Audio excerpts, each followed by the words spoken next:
हमारी पेशेंट मीनाक्षी जो कि 45 ईयर ओल्ड एक स्कूल की टीचर हैं। पिछले 3 महीनों से वो थकान, बार बार यूरिन के लिए जाना और हल्का वजन घटने की शिकायत लेकर के आई हैं।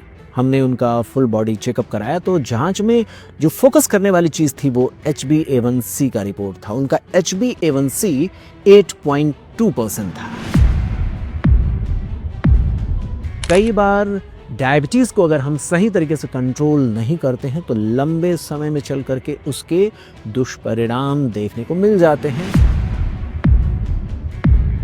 तो फैक्ट्स ये कहते हैं केवल लाइफस्टाइल का मॉडिफिकेशन 30 से 35% मरीजों में HbA1c को 0.5 से 0.8% तक ही कम कर सकता है। मेटफॉर्मिन आमतौर पर अकेले 1 से लेकर 1.5% तक, 1 से लेकर 1.5% तक डायबिटीज को कंट्रोल करता है। जब टारगेट हमें HbA1c का 7% से ऊपर हो चुका है, उसको नीचे लेकर के आना है तो मेडिसिन की जरूरत पड़ती ही है। DPP-4 इनहिबिटर यानी जो हम ग्लिप्टिन ग्रुप ऑफ मेडिकेशंस देते हैं, इसमें HbA1c में 0.7 से लेकर 1% तक गिरावट मिल जाती है।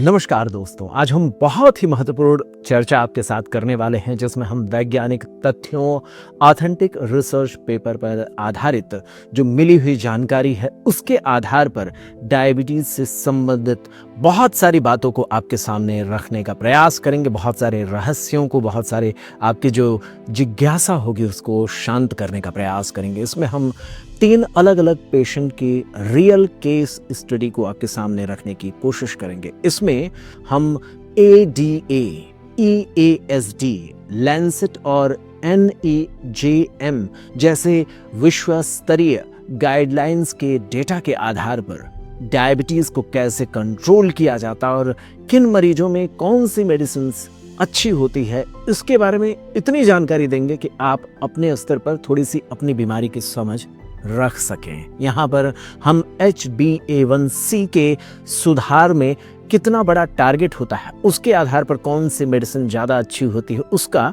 कुछ बेसिक जानकारी आपको देने का प्रयास करेंगे। इसमें आपके समझने लायक भाषा में हम ऐसा संवाद करेंगे जिससे हमारे जागरूक जो भी पेशेंट हैं वो ज़्यादा बेहतर तरीके से डायबिटीज़ को समझ सकें। हम यहाँ पर हर एक स्टेप्स पर साइंटिफिक फैक्ट्स के आधार पर अपनी बात को रखने का प्रयास करेंगे। कोई भी भ्रामक जानकारी नहीं होगी,